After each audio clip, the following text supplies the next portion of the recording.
Halo semuanya.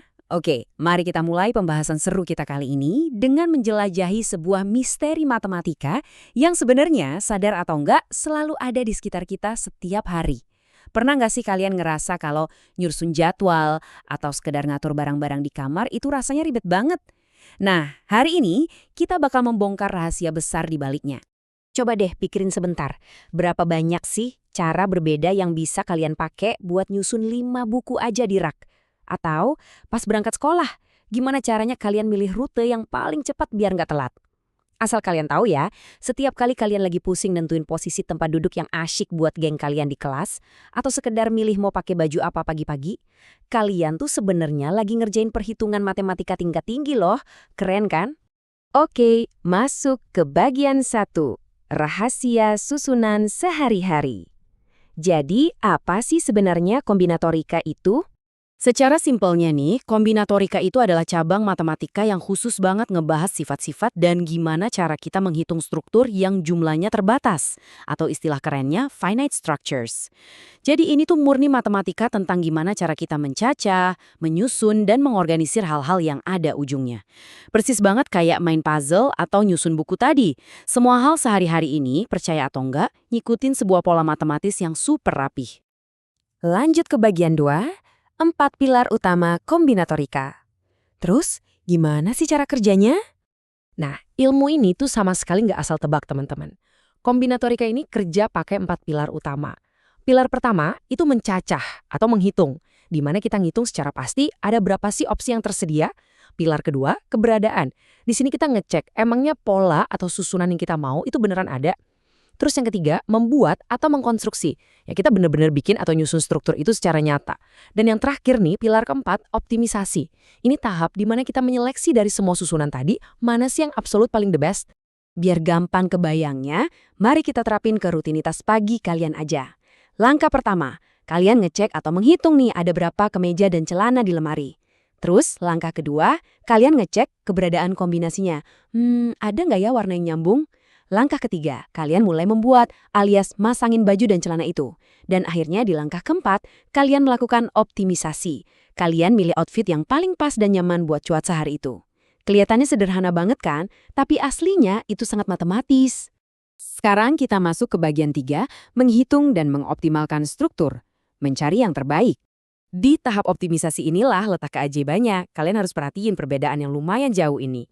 Ada batas yang tegas banget antara sekedar nyari asal jalan atau solusi biasa, dibandingkan pakai matematika buat nyari solusi terbaik. Lewat optimisasi, kita nggak cuma nyari struktur yang valid, tapi kita mau struktur yang paling efisien. Entah itu yang terbesar atau malah yang terkecil. Ibaratnya nih, kayak aplikasi Google Maps atau ojol di HP kalian. Mereka berhitung super keras pakai kombinatorika buat ngasih tahu kalian rute yang paling singkat dan paling bebas macet. Oke, yuk kita masuk ke bagian 4, dari komputer ke biologi, penerapan di dunia nyata. Kalau kalian pikir ini cuma soal nyusun buku di rak, wah, dampaknya aslinya luas banget.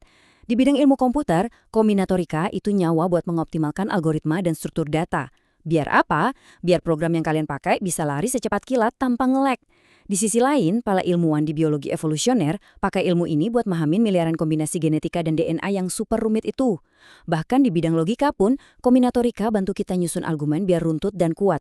Benar-benar mesin penggerak tersembunyi di banyak inovasi top. Bagian 5. Peluang, geometri, dan kombinatorika. Jaringan matematika.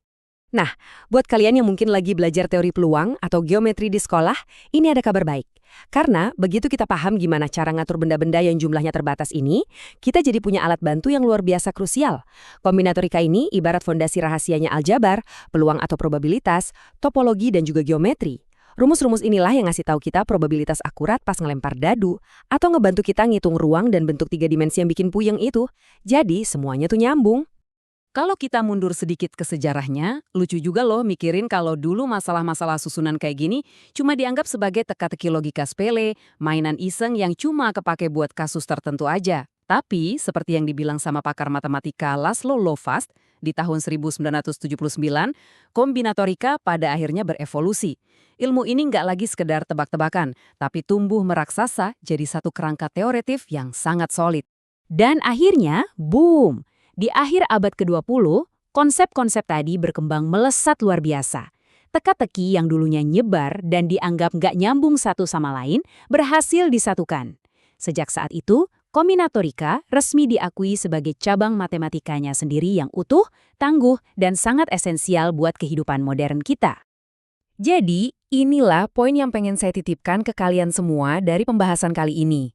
Kalau aturan matematika yang mengurus hal-hal terbatas saja bisa ngedrive kemajuan computer science dan ngebongkar rahasia terdalam biologi, pertanyaannya, teka-teki kehidupan kayak apa nih yang mau kalian optimalkan hari ini?